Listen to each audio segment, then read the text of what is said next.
Les invito a que nos reunamos en derredor de la palabra y el texto para esta noche dice así: pues la palabra del Señor es verdadera y podemos confiar en todo lo que Él hace. Sin duda la palabra de Dios siempre es verdadera y la palabra del Señor es la que nos guía en todo lo que nosotros tenemos que hacer. Les invito a que de esa forma también nosotros oremos y pidamos la guía de Dios para este tiempo de estudio. Dios y Padre, te damos gracias por tu bendición, por el cuidado y las bondades tuyas, Señor. Gracias por tu amor, por la presencia de tu Espíritu, Señor, en nosotros, porque podemos buscar de la gracia y de la bondad tuya cada día. Oramos, Señor, en este tiempo, para que seamos iluminados por la presencia de tu Espíritu, que sea Él el que nos muestre, Señor, cuál es tu voluntad. Te lo pedimos en el nombre de Cristo Jesús. Amén. Les invito a que sigamos este himno, este canto, Salmo 121.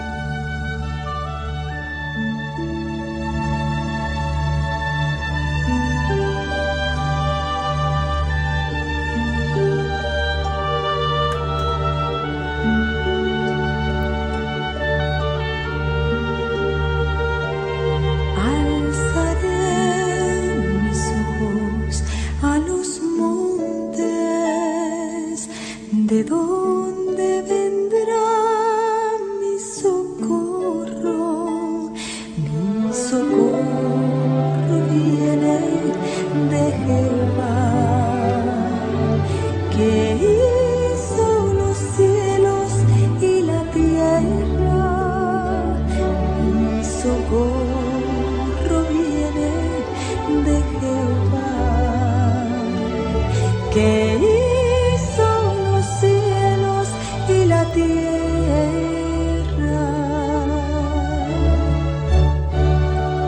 No dará tu pie al resbaladero,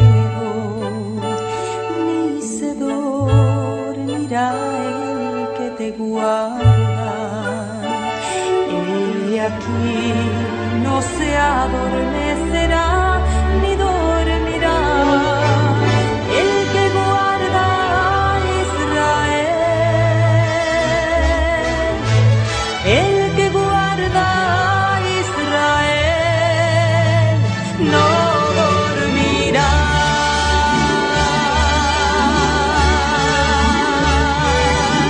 Jehová es tu guardador,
desde ahora y para siempre.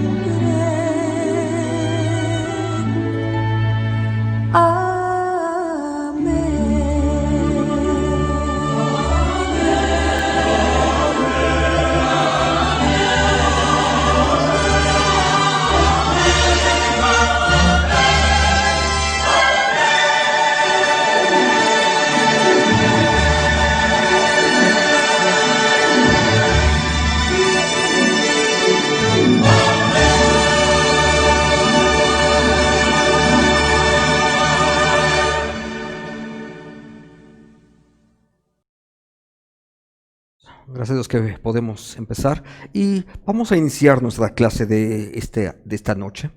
Dios redime la infelicidad de José.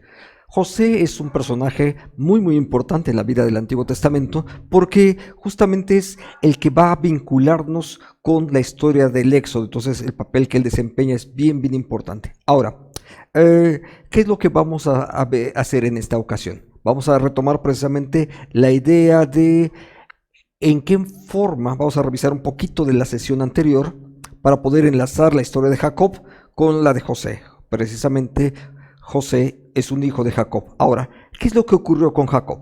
La semana pasada consideramos esto. Jacob luchó con Dios y salió con una cojera, pero también con un nuevo nombre. Y ese nuevo nombre implica bendición y sabiduría y gracia de Dios para él.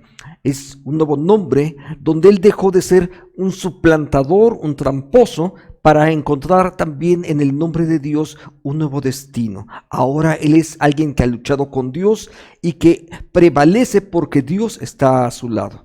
Entonces es una dinámica distinta en la cual ahora se está él presentando. Entonces, ¿qué es lo que encontramos en aquella historia de Jacob? Que a pesar de su deslealtad, Dios no dejó de cumplir su pacto. Eso es importante porque la fidelidad de Dios no depende de cómo nos estamos portando nosotros. Por supuesto que hay áreas de bendición que nosotros perdemos cuando nosotros caminamos fuera de la voluntad de Dios. Pero Dios es fiel a su pacto. Dios había dicho que él habría de bendecir a Abraham y a su descendencia, y Dios siguió haciéndolo a pesar de la deslealtad de Jacob, pero Dios va a transformar incluso a Jacob. Así es que una primera pregunta que tenemos que hacernos es esta: ¿de qué manera en esta semana el Espíritu Santo nos ha llevado a actuar como nacidos de nuevo? ¿Por qué? Porque Jacob tuvo que cambiar su forma de vida. Empezó a vivir y a actuar de una manera totalmente diferente.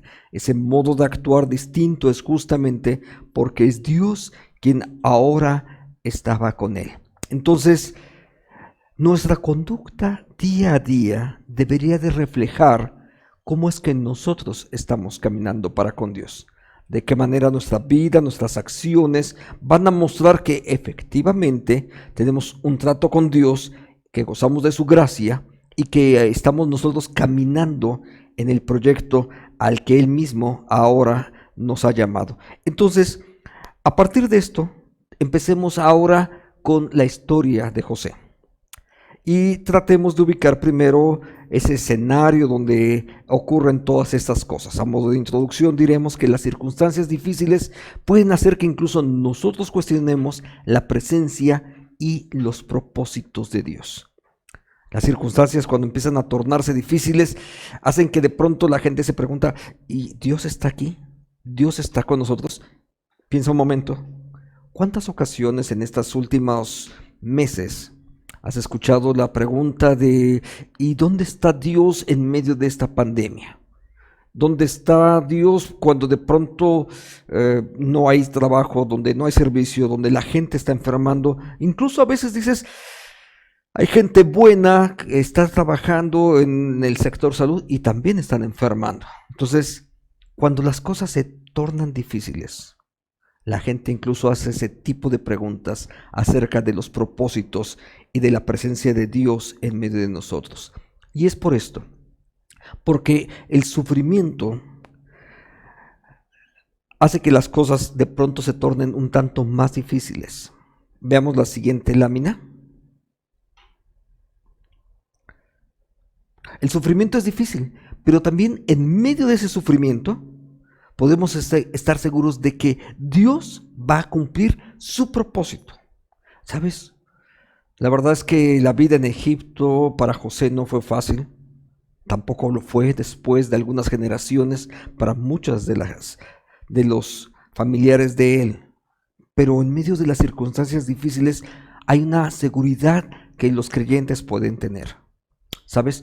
De algún modo, Dios es capaz de convertir todos esos eventos negativos en algo bueno para aquellos que están caminando en la presencia de Dios, para aquellos que forman parte de su pueblo, aún todos esos escenarios, y de pronto alguien puede cuestionar, y incluso estas enfermedades, incluso la pandemia, incluso la gente que está falleciendo, ¿cómo todo esto puede traer un beneficio para todos nosotros? Y sí, efectivamente, a lo largo de este estudio vamos a ver cómo Dios es capaz incluso de revertir todo eso negativo que se está generando, algunas cosas de carácter personal, otras de carácter incluso estructural, otras de carácter social. ¿Cómo es que Dios puede convertir todo eso en algo positivo?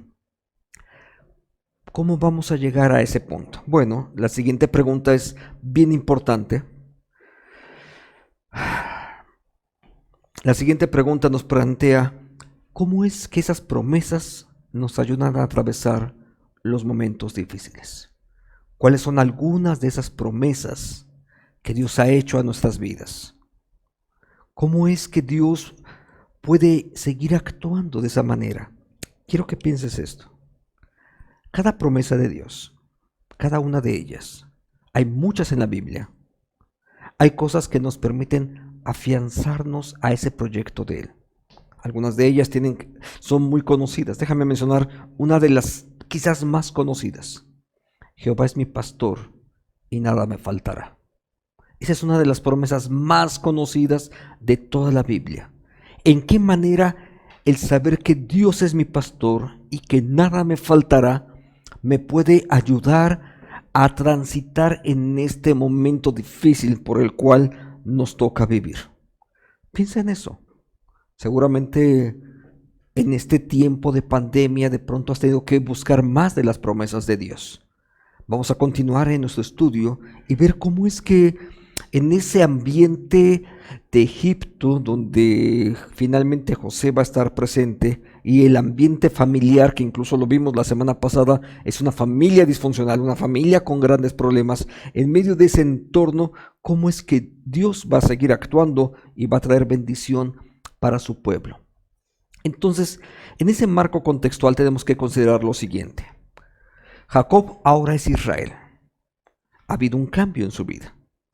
Ese cambio de nombre denota bendición, pero también la continuidad de la promesa. Dios no se ha arrepentido.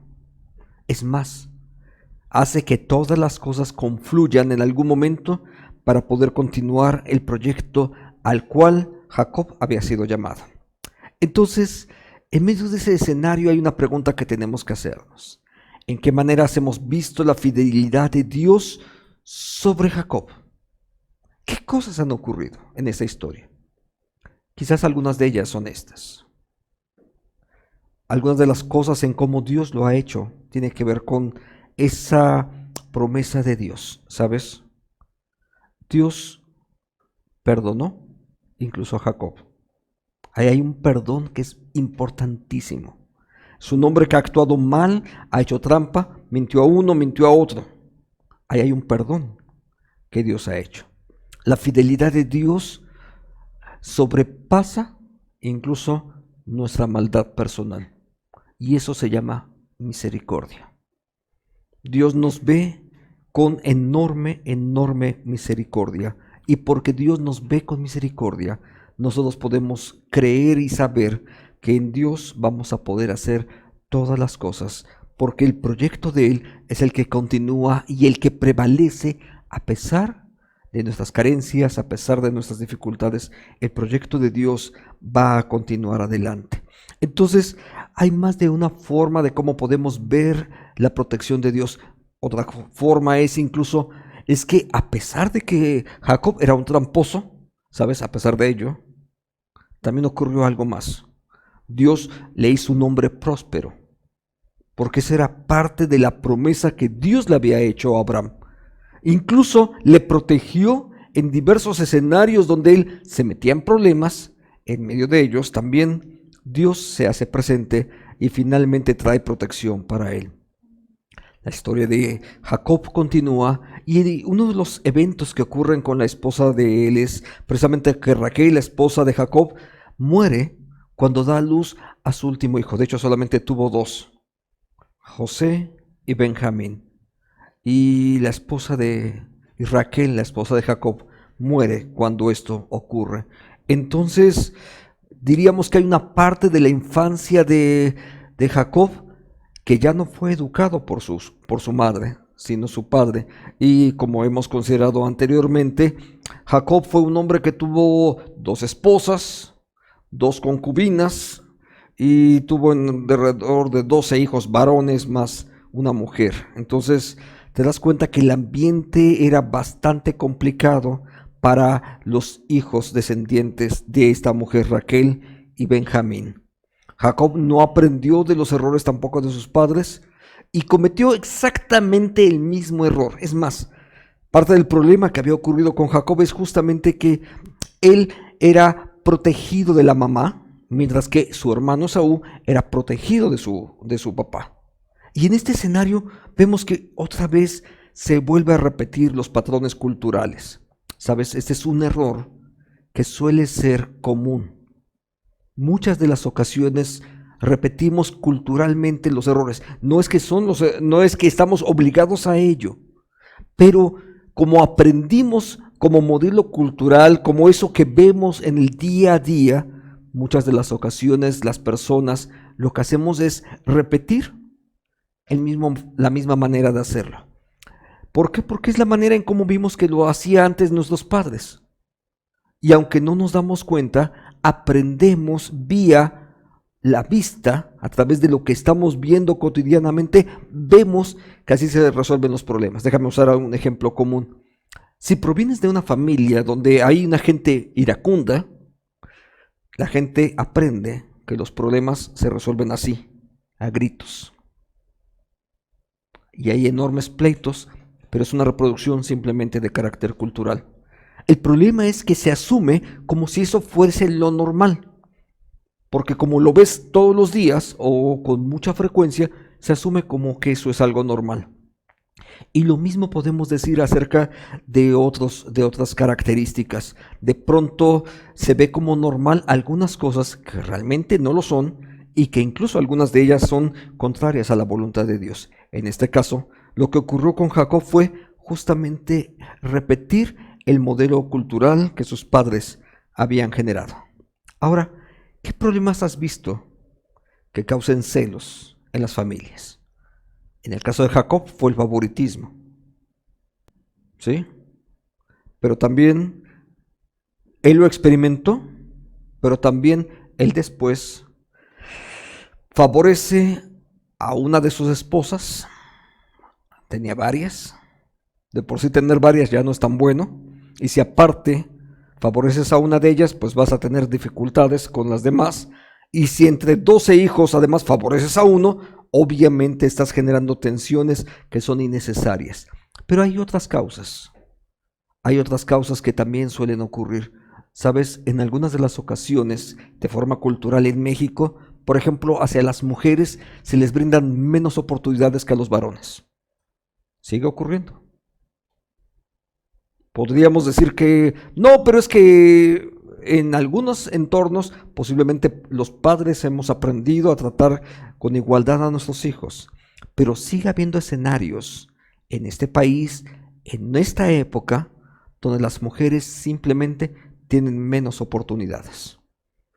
Entonces, si alguien va a estudiar, pues será a veces el muchacho, mientras la niña se queda rezagada. Eso sigue siendo común en zonas indígenas, en zonas rurales y aún en algunas ciudades, aún dentro de la ciudad.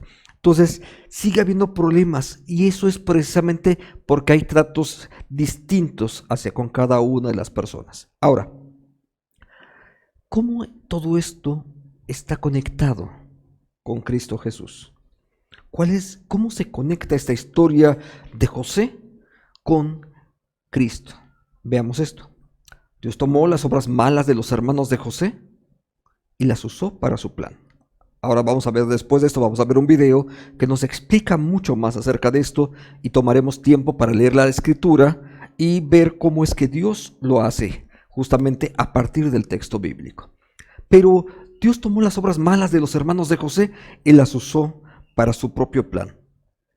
¿Qué tiene que ver esto con Jesús? Justo lo siguiente. El Señor también usó la injusticia de aquellos fariseos, de los saduceos, de los gobernantes romanos y judíos, y todas esas cosas que llevaron a Jesús incluso a la cruz. Dios la usó también, usó esa maldad. No era su plan, justamente, pero usó incluso la maldad de todos ellos para que el proyecto de redención que hoy en día nos hace hijas e hijos de Dios pudiese llevarse a cabo, y entonces también nosotros pudiésemos ser bendecidos. Veamos ahora un breve panorama, antes de ver el video, de cómo fue la vida de José. Lo hemos dividido en 3 grandes secciones para poder ubicar la vida de José a través de 3 espacios. El primero de ellos tiene que ver con su edad de más joven, los primeros 17 años. A partir de los 17 años, ¿qué es lo que ocurrió en la vida de él? Bueno, veamos algunos elementos. Él nace en Padán Aram y ahí está con su familia, ahí es donde habitualmente ya se había establecido Jacob en ese lugar. Nace como el primogénito de la esposa preferida de Jacob. Y ahí quiero que veas esas 2 líneas. Es el primogénito de la esposa preferida y obviamente también va a resultar que es el consentido. ¿Sí? Bien, esa es una de las partes. Recibió una túnica multicolor de su padre, un símbolo incluso de ser el favorito. Las túnicas de colores no eran lo común en esa época. Entonces lo común era una túnica que era de un color pardo. Eso era lo que todo el mundo usaba en aquella época. Y además esos símbolos representaban que teniendo otros hijos incluso más grandes, resultaría que él sería ahora el receptor de la herencia. Entonces aquí también ahí hay ese favoritismo tiene que ver incluso también con las herencias, porque tenía hermanos mucho más grandes que él, pero resultaría que ellos no serían los favorecidos en el reparto de la herencia. También tuvo 2 suelos que lo mostraban gobernando, 2 sueños que lo mostraban gobernando a su propia familia. Uno de ellos tiene que ver justamente con la idea de las distintas espigas de trigo que se inclinan mientras la de él permanece vertical. Sus hermanos lo arrojaron a un pozo y lo vendieron como esclavo. Él tenía apenas 17 años cuando esto último finalmente ocurrió. Esta no es la primera etapa en la vida de Jacob. La segunda etapa en la vida de José dura 13 años, es decir, de los 17 hasta los 20 y tantos años de edad. ¿Qué es lo que ocurre en ese periodo? Está en esclavitud, ahora en Egipto. Ya no está en Padán Aram. Recuerda, sus hermanos lo acaban de vender como esclavo. ¿Y qué ocurre en este otro periodo? Lo venden primero a un hombre llamado Potifar cuando él tiene 17 años. Después de ese escenario es ascendido, y esa parte quiero que le pongas mucha atención porque va a mostrar algo que hay una constante en la vida de José.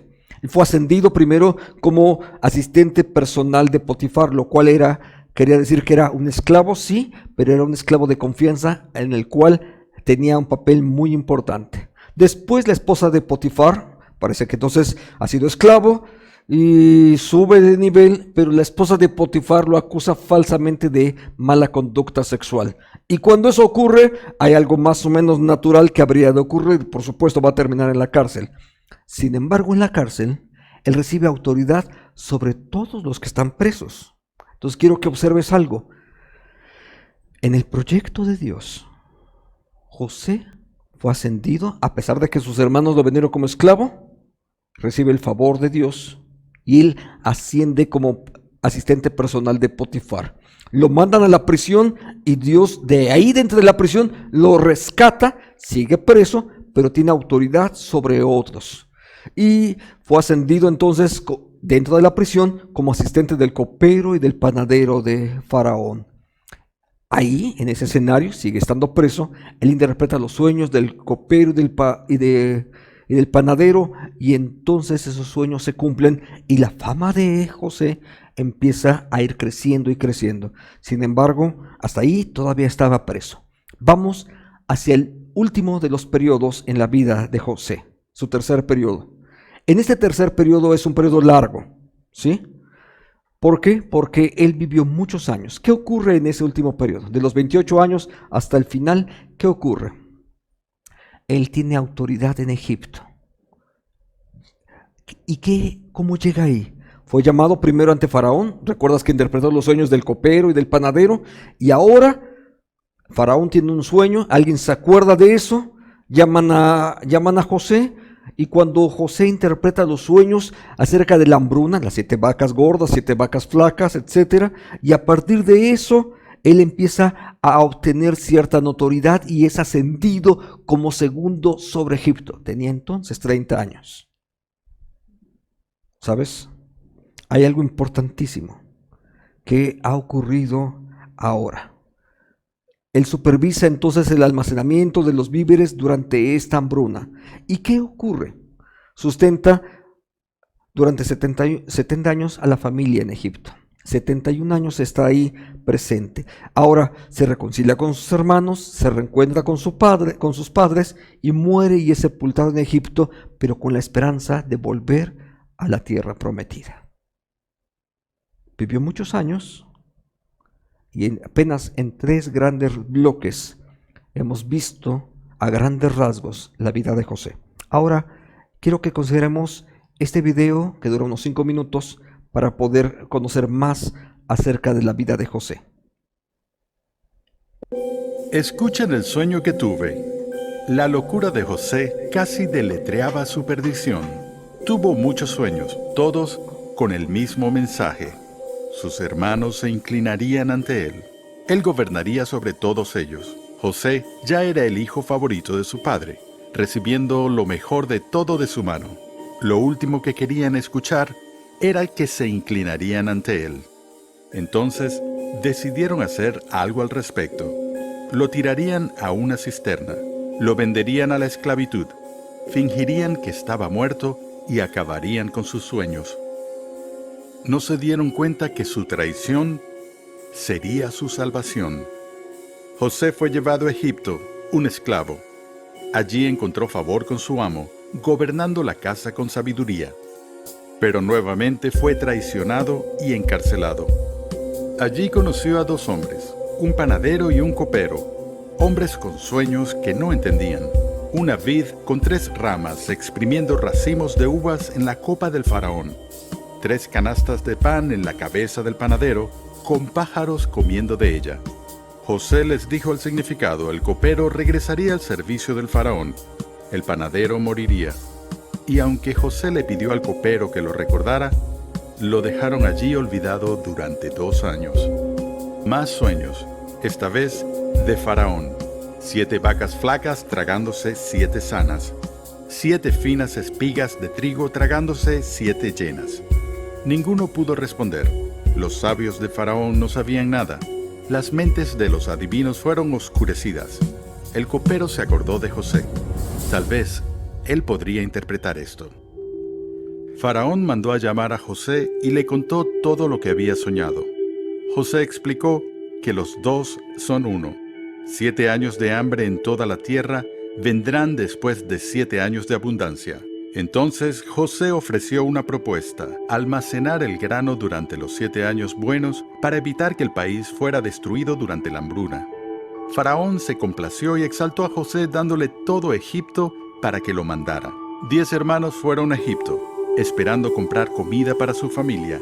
Se pararon ante el administrador del faraón, su hermano, el que habían traicionado. José reconoció a sus hermanos, le preguntó sobre su padre y su familia. Los envió lejos, pero mantuvo a un rehén, exigiendo que trajeran a su hermano más pequeño. Cuando regresaron ya no pudo ocultar su identidad. Se inclinaron ante él con miedo recordando su pecado contra él. Pero José les aseguró, no tenían nada que temer. Lo que ellos habían pensado para mal, Dios lo transformó para bien. Ellos serían librados del hambre, serían bienvenidos a la tierra de Egipto, donde su familia podría crecer y prosperar hasta que llegara el día en que Dios los devolvería a la tierra que Él había prometido. Su traición se había convertido en su salvación, y su traición prefiguraba la de otro hijo amado, un hijo enviado a una tierra que no era la suya, y ser traicionado por la misma gente que Él vino a salvar. Pero esta traición fue como Dios siempre planeó salvarlos. Lo que ellos pensaron para mal, Dios lo transformó para bien. Dios formaría una nueva familia, no formada por un solo grupo de personas, sino por todos ellos. Muchos hermanos y hermanas para su amado Hijo, ante quien todos se inclinan gozosamente para alabar. Una familia que ha crecido durante siglos y continúa creciendo incluso ahora, a pesar de cada intento de detenerlos o frenarlos, a pesar de la amenaza de traición, el peligro de persecución y la seducción de la prosperidad. La familia de Dios continúa aumentando su número y seguirá aumentando hasta que personas de toda tribu, lengua y nación hayan sido bienvenidas y aceptadas, y la tierra entera se haya inclinado ante el gobierno y reino de Jesús. ¿De qué manera, cómo mostró Dios su fidelidad a la promesa, aún en la adversidad de José? Quiero que recuerdes algo. El escenario donde le toca vivir es complicado. Hay algunos eventos que pasan en su vida que le marcan, pero también Dios los usa para poder no solamente formar un carácter en él, sino además después traer bendición para su familia. ¿Cómo mostró Dios su fidelidad? Le preserva la vida, le libra en momentos difíciles donde lo están acusando, ¿sí? Donde hay una acusación falsa y termina en la prisión, eso es cierto, pero aún le preserva la vida. Y aún en un escenario como esos, ¿qué ocurre con Dios? ¿Qué está haciendo? Ahí en medio de la prisión es otra vez exalzado. ¿Sabes? Hay una lógica que está en medio de todo esto. Uno de los textos del Antiguo Testamento dice: el que me honra será honrado. Y eso es algo que Dios sigue haciendo constantemente. José honró a Dios, se mantuvo fiel y Dios lo honró a él. Entonces vemos que hay diversos escenarios donde donde él va atravesando, y me recuerda algo que hace un momento yo mencionaba del Salmo 23. ¿Te acuerdas que yo mencionaba esta idea de que es una de las promesas más conocidas? Aunque ande en valle de sombra y de muerte, también Dios en medio de ello está con nosotros. Y eso ocurre también con la vida de José. Pasa por escenarios muy complicados, donde podrían haberlo asesinado, podría morir, muchas otras cosas pero Dios le preserva e incluso le hace colocar de una forma que él va a ir poco a poco alcanzando notoriedad, a pesar de la maldad, a pesar de los problemas por los cuales él mismo está cruzando. ¿En qué forma la historia de José nos da seguridad para seguir en la fe? ¿Sabes? A mí me recuerda esto. El amor y la fidelidad de Dios no cambian. El amor y la fidelidad de Dios permanecen por siempre, porque Él decidió amarnos. Puedo ver la historia de José y darme cuenta de cómo Dios sigue actuando constantemente, de cómo su protección se coloca de día y de noche. Otro de los salmos dice precisamente eso. Habla justamente de esa idea de el Dios que cuida de nosotros de día y de noche. El que cuida a Israel no duerme. Él está constantemente cuidando de su pueblo. Y eso es lo que Dios ha hecho para la vida de José. Pero también es lo que Dios hace en la vida de cada uno de nosotros. Porque más allá de cuál es el escenario en el cual nosotros estamos transitando, Dios verdaderamente se hace presente ahí para con cada uno de nosotros. Bien, ahora vamos directamente al texto bíblico y veamos cómo Dios lo está haciendo ahora para con José, como lo hizo con él. Vamos a Génesis 37, los versículos 5 al 8. Si tienes oportunidad, lee conmigo este mismo texto. José tuvo un sueño y se lo contó a sus hermanos, pero ellos llegaron a odiarlo aún más. Y él les dijo: escuchen ahora este sueño que tuve. Resulta que estábamos en medio del campo haciendo manojos, y mi manojo se levantaba y se quedaba derecho, mientras que los manojos de ustedes estaban alrededor del mío y se inclinaban ante él. Sus hermanos le respondieron: ¿acaso vas a ser tú nuestro rey y nos vas a gobernar? Y por causa de sus sueños y de sus palabras, lo odiaron aún más. Un texto más, para que tengamos ese escenario de la primera etapa de vida de José. Cuando ellos lo vieron, Génesis 37, del 18 al 20. Cuando ellos lo vieron a lo lejos, antes de que él se acercara a ellos, hicieron planes contra él para matarlo.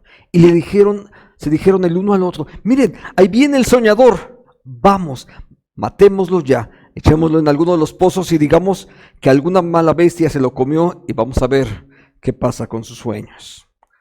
Génesis 37, 23 al 28. Así que cuando José llegó a donde estaban sus hermanos, ellos le quitaron la túnica de colores que llevaba puesta, y por la fuerza lo arrojaron al pozo, pero el pozo estaba seco, no tenía agua. Luego se levantaron a comer su pan, pero al levantar la vista vieron que de Galaad venía una caravana de ismaelitas con sus camellos cargados de aromas, bálsamo y mirra que llevaban a Egipto. Entonces Judá, el mayor de los hermanos, le dijo a los demás: ¿qué ganamos con matar a nuestro hermano y encubrir su muerte? Vengan, vamos a vendérselos a los ismaelitas. No levantemos la mano contra él, pues ese es nuestro hermano, nuestra propia carne. Y sus hermanos estuvieron de acuerdo con él. Cuando los mercaderes madianitas pasaron por allí, ellos sacaron del pozo a José y lo vendieron a los ismaelitas por 20 monedas de plata, y ellos se llevaron a José a Egipto. Si tú observas hasta aquí, hay un sueño que él tiene, pero él no tiene control de ese sueño. Eso es algo que Dios le dio, porque hay una promesa que viene desde antiguo, desde la época de Abraham, y que ahora José es heredero de esa promesa. Él no tiene culpa de ello. Es un sueño y lo transmite a los demás. Pero hay envidia, y en medio de esa envidia lo que hacen es tratar de destruirle. Y en medio de ese intento de destruirlo, asesinándolo primero y después vendiéndolo, en medio de ello también Dios se hace presente. Y Dios hace presente. Así es que podríamos nosotros preguntarnos: ¿qué crees que José estaba pensando cuando sus hermanos lo traicionaban? Primero lo echan en un pozo, después lo venden como esclavo. Alguien podría pensar en que en medio de eso, alguien diría: si salgo de esta, me la van a pagar. Esa sería una respuesta que muchísima gente estaría haciendo. La historia más adelante nos dice que justamente esa no fue la acción de José. José nunca buscó cómo vengarse de sus hermanos. Es más, la verdad es que actuó con misericordia a favor de ellos. Por eso la figura de José es tan importante en el relato bíblico, porque también representa una acción de Cristo. Me gustaría que recordaras algunas de las frases que Jesús dice cuando incluso está clavado en la cruz. Una de ellas dice: Señor, perdónalos, porque no saben lo que hacen. Alguien podría decir: me las van a pagar. Pero no es esa la voluntad del Señor. No es eso lo que Dios hace ni con Jesús, y tampoco, por supuesto, con José. Entonces, así es algo de lo que ocurre también con la vida de cada uno de nosotros. ¿Qué estaba pensando Ciertamente no era eso lo que estaba por su mente. Ahora, ¿cómo podemos ver la obra de Dios aún en medio de esa traición? Bueno, ocurre algo. Dios usó a uno de sus propios hermanos, de esos que estaban confabulando para poder deshacerse de José. Aún a uno de ellos fue utilizado para preservarle su vida.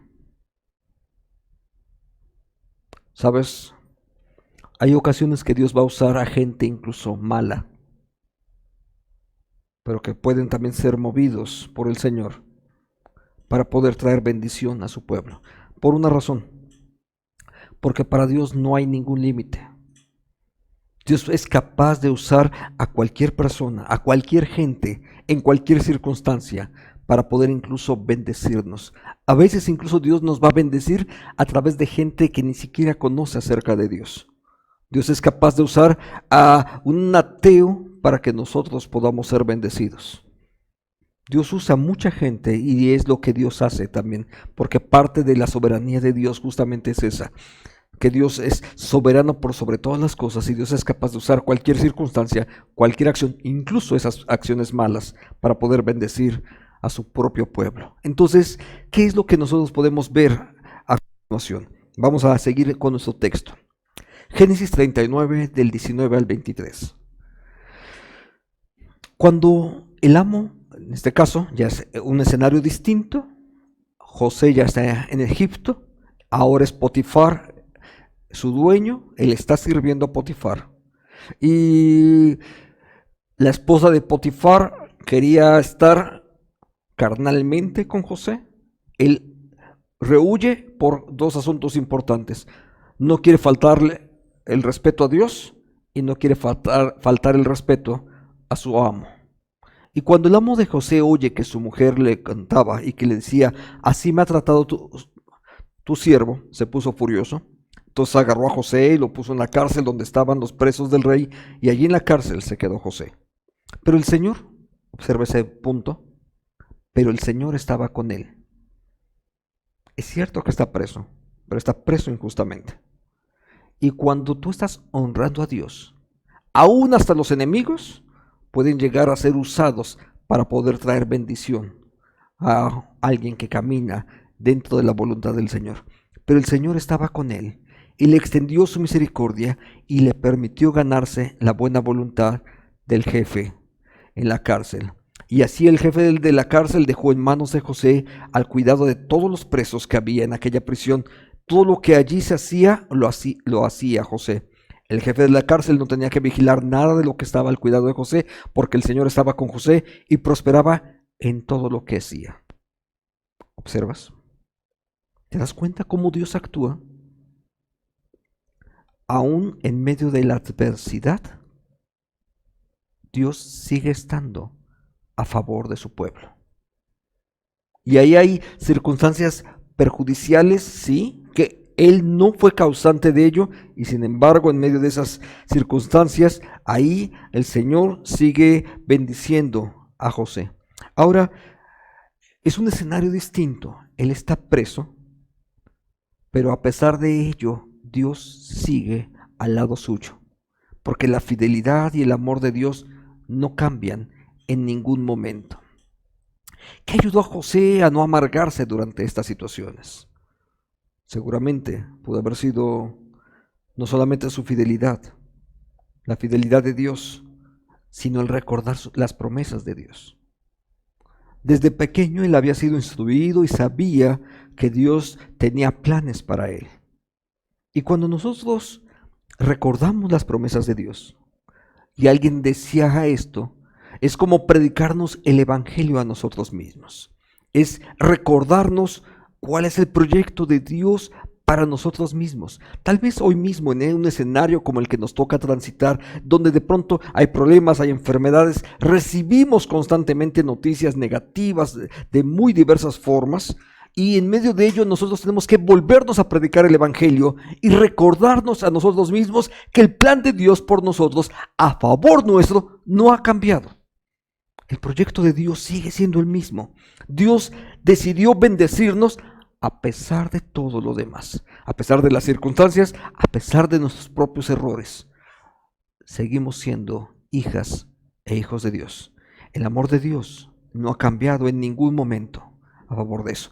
Entonces, quizás nosotros mismos tenemos que recordarnos constantemente esas promesas, esas bendiciones que Dios ha dicho que Él habría de hacer, porque Dios es fiel y no va a cambiar ninguna de sus promesas. No se van a desvanecer con el tiempo. Al contrario, esas promesas van a continuar presentes. ¿Puedes comentar sobre alguna manera de recordar la presencia de Dios en medio de la aflicción? ¿Sabes? En estas últimas semanas me ha tocado recibir noticias de personas que están enfermas. He orado por algunos de ellos porque nos han pedido que oremos. Así como en algún momento llegó el quebranto y tuve que orar por uno de nuestros compañeros pastores porque él mismo me avisó que había sido diagnosticado de COVID. A pesar de ello, a los pocos días, también pude experimentar enorme gozo al poder recibir de parte de él una noticia que dice: ya estoy recuperándome, ya estoy regresando al trabajo para poder seguir predicando el evangelio. Esas son algunas de esas formas de cómo Dios te lo hace notar. ¿Sabes? Hay gente enferma hoy. Algunos de ellos son familiares de algunos pastores. Otros son miembros de la iglesia que están enfermos. Y de pronto sigues recibiendo noticias de que se está recuperando. Y aún cuando en algún momento alguno de nosotros tuviese que fallecer, porque parte de nuestro organismo ya no tiene la capacidad para resistir, ¿sabes? Aún en medio de ello también somos bendecidos. Porque cada una de esas personas de las que estamos hablando son hombres y mujeres que han creído en Dios, que su esperanza está puesta en Él. Y al final del día, no importa si están vivos o no, y a pesar de la enfermedad y a pesar de los problemas, su confianza nos recuerda precisamente que todos y cada uno de nosotros siempre estamos en las manos de Dios. Vamos a la última etapa de la vida de José. Capítulo 50. José ha crecido ahí en Egipto, se hizo muy importante. Y después de ser muy importante y dirigir el imperio, realmente al ser el segundo después de Faraón, era finalmente algo así como el secretario de gobierno de Faraón. Y esto es muy importante señalar por un asunto. Aproximadamente la época en la que estamos hablando de esto es justo en la época de mayor esplendor en Egipto. Es la época en la que Egipto es el imperio más importante de su época. Y es justamente en ese periodo donde Egipto es tan importante, si podríamos decirlo así, es cuando Egipto está en su parte, en su clímax. Cuando eso ocurre, resulta que el hombre que está a cargo de Egipto, el que está gobernando atrás de Faraón, resulta que es justamente un hebreo llamado José. Así es que ese escenario es muy, muy importante verlo. Al ver, vamos al texto, al ver que los hermanos de José, que su padre había muerto, ya pasaron los años, ya son grandes, tal vez José nos odia, y ellos están un poco con esa idea, dice, tal vez José nos odia y ahora se vengará de todo el mal que le hicimos. Entonces mandaron a decirle: José, antes de que tu padre muriera, nos pidió que te dijéramos de su parte: te ruego que perdones la maldad y el pecado de tus hermanos, pues te trataron muy mal. Por lo tanto, te rogamos que perdones ahora la maldad de estos siervos del Dios de tu padre. Mientras ellos hablaban, José comenzó a llorar. ¿Recuerdas? Hace rato hacía yo la pregunta: ¿en qué estaría pensando José cuando sus hermanos lo estaban tratando mal? Había un sentimiento de odio y diciéndoles: ¿en algún día me la van a pagar? No, pero ahora lo podemos ver directamente en el texto. Además, sus hermanos fueron y se arrodillaron delante de él y le dijeron: He aquí nos tienes, somos tus siervos. Pero José les respondió: No tengan miedo, ¿acaso estoy en lugar de Dios? Ustedes pensaron hacerme mal, y ve esta frase: pero Dios cambió todo para bien. Ustedes pensaron hacerme mal, pero Dios cambió todo para bien, para hacer lo que hoy vemos, y que es darle vida a mucha gente. Así que no tengan miedo, yo les daré de comer a ustedes y a sus hijos. Y los consoló y les habló con mucho cariño. Toda esa maldad que sus hermanos hicieron al intentar matarlo, al venderlo como esclavo, la maldad de una mujer que lo llevó a la prisión, todo eso Dios lo usó para bien. Aun cuando sufrimos nosotros, el sufrimiento forma parte también de la experiencia cristiana. Dios dijo que nos amaría hasta el final. No dijo que nunca sufriríamos. Es más, el apóstol Pablo escribió que incluso algunos de nosotros los cristianos tenemos dos grandes privilegios: el predicar el evangelio y el sufrir por el evangelio. Son de los grandes privilegios que Dios nos ha brindado. Pero sabes, hay ocasiones en que la gente piensa de forma negativa acerca de nosotros y busca cómo deshacerse de nuestra vida. Sin embargo, Dios, en su plan soberano, continúa adelante con su proyecto, y cada cosa que ocurre en nuestra contra, déjame repetir lo que un día también el apóstol Pablo ha dicho, ha redundado más todavía en la predicación del evangelio. Y Dios sigue haciéndolo. Dios sigue actuando de la misma manera. Lo dijo con José, en este escenario donde todo aquello que pensaban para mal, Dios lo convirtió en algo positivo. Ocurrió en la vida de Pablo, donde todo aquel mal que le prodigaron, Dios lo convirtió en elementos positivos para que el evangelio pudiera seguir siendo predicado. Y hoy en día sigue Dios haciéndolo también para con cada uno de nosotros. Vamos a nuestras últimas preguntas del estudio. ¿De qué manera, qué muestra sobre la fe la respuesta de José a sus hermanos? ¿Sabes? Él había confiado en Dios y Dios lo honró. Y cuando tú y yo confiamos en Dios, Dios, al final de cuentas, nos va a honrar, porque Dios honra a aquellos que lo honran. Que muestra la disposición de perdonar, y es un buen indicador acerca de nuestra propia fe. Él actuó con misericordia.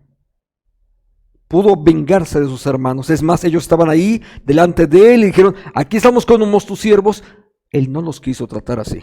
Es más, él mismo reconoce que todo ese mal que le tocó experimentar no solamente fue de beneficio para él y sus hijos, Efraín y Manasés, no solamente fue para bendición de ellos como familia, incluso para bendecir después a sus demás hermanos y a sus familias, y para bendecir a muchísimas personas en Egipto que se salvaron de la hambruna. ¿Sabes? Hay una promesa que está atrás de todo esto y quiero que la recuerdes. Dios le dijo a Abraham: a través de ti bendeciré a todas las familias de la tierra. Uno de sus descendientes, llamado José, Dios le usó para bendecir a muchas familias que ni siquiera eran del pueblo judío, sino eran familias de otros lugares del planeta, pero Dios los usó para bendecir.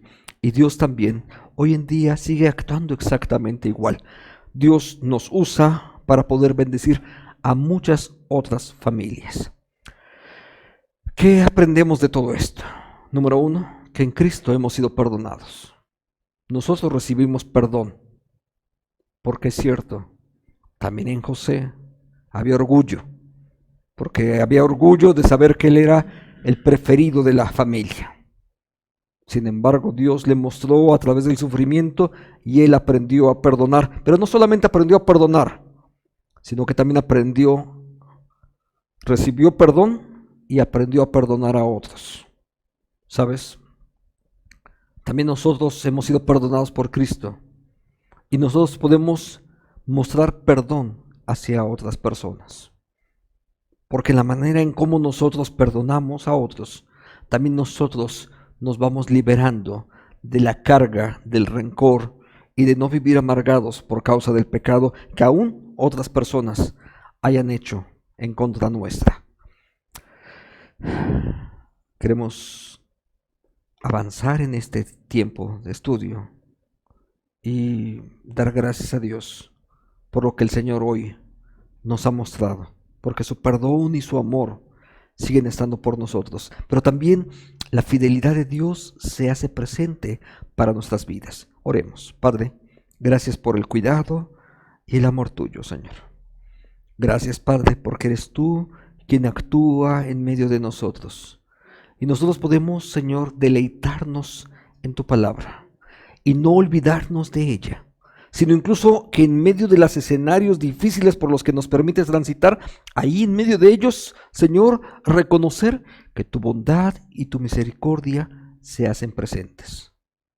Que la gracia tuya, Señor, siga estando sobre nuestras vidas y podamos confiar cada día en que aún en esos escenarios difíciles por los que nos permites transitar, Dios y Padre, los transitamos tomados de la mano tuya, siendo tú el que nos guía y que tú eres capaz de transformar todo eso negativo en espacios de bendición para los que te amamos. Gracias, Padre, por tu palabra, por tu bendición, en el nombre de Cristo Jesús. Amén. Amén. Quiero compartir con ustedes este último canto que dice: sendas Dios hará. ¿Sabes? No sabemos a veces cuál es el camino por el cual realmente tenemos que transitar. Pero más allá de cuál es el proyecto específico, no caminamos por vista, caminamos por fe. Y quizás no encontramos el rumbo, pero Dios tiene el rumbo adecuado para que nosotros andemos en él. Sendas Dios hará.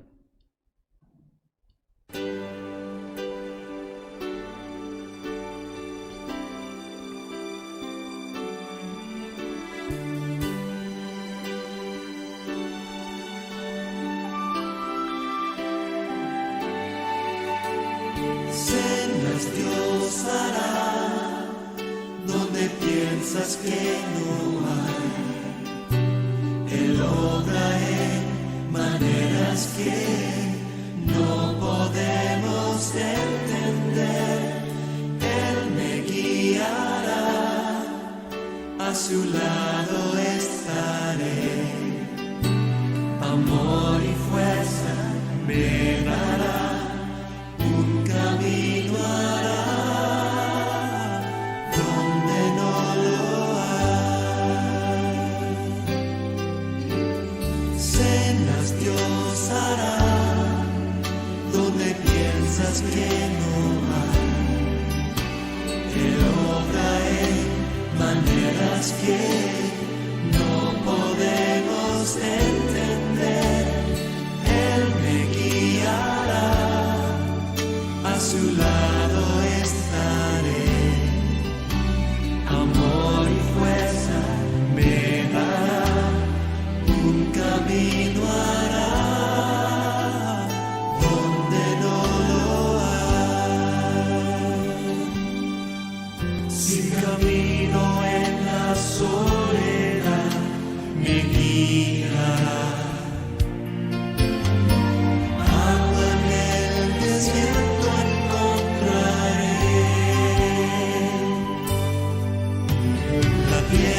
pasará, su palabra eterna es.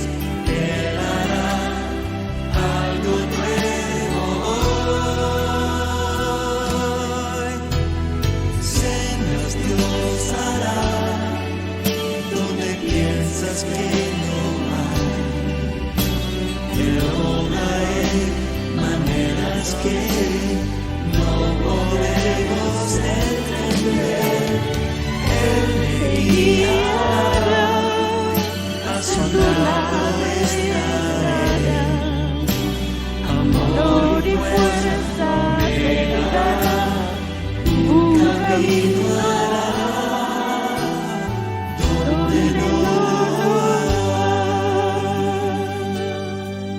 Si camino en la soledad, me guiará. Agua en el desierto encontraré. La tierra pasará, su palabra eterna es.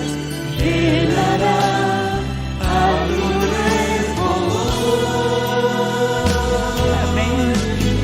Sendas Dios hará donde piensas que no hay.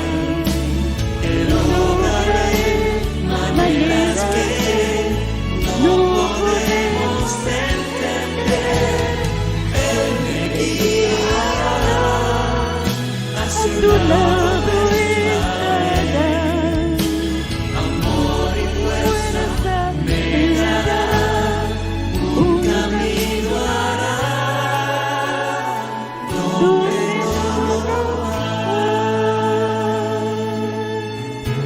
Amor y fuerza me dará, un camino hará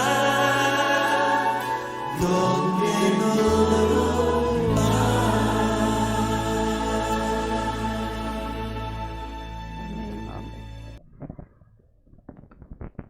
Oremos.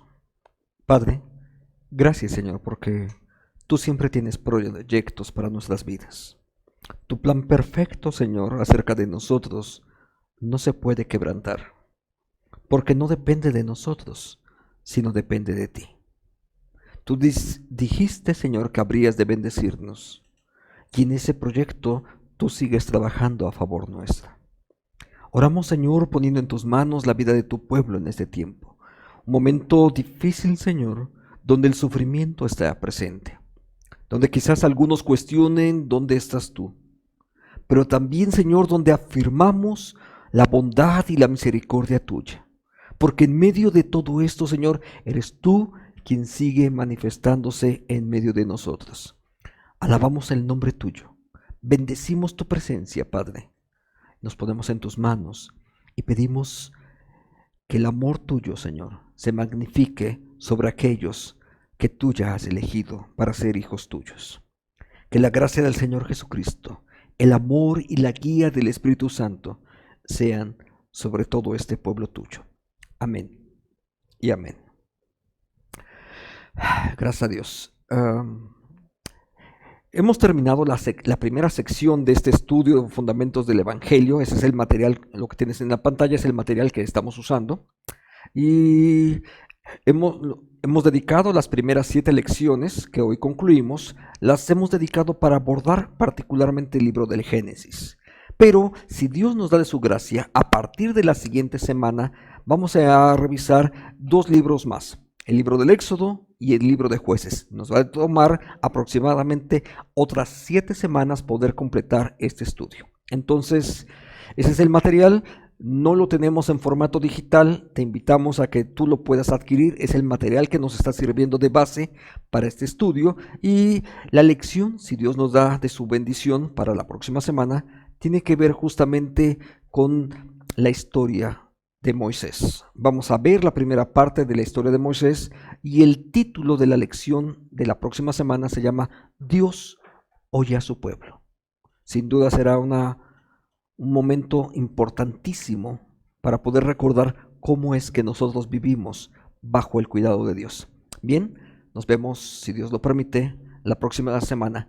Dios siga bendiciendo tu vida. Amén y amén.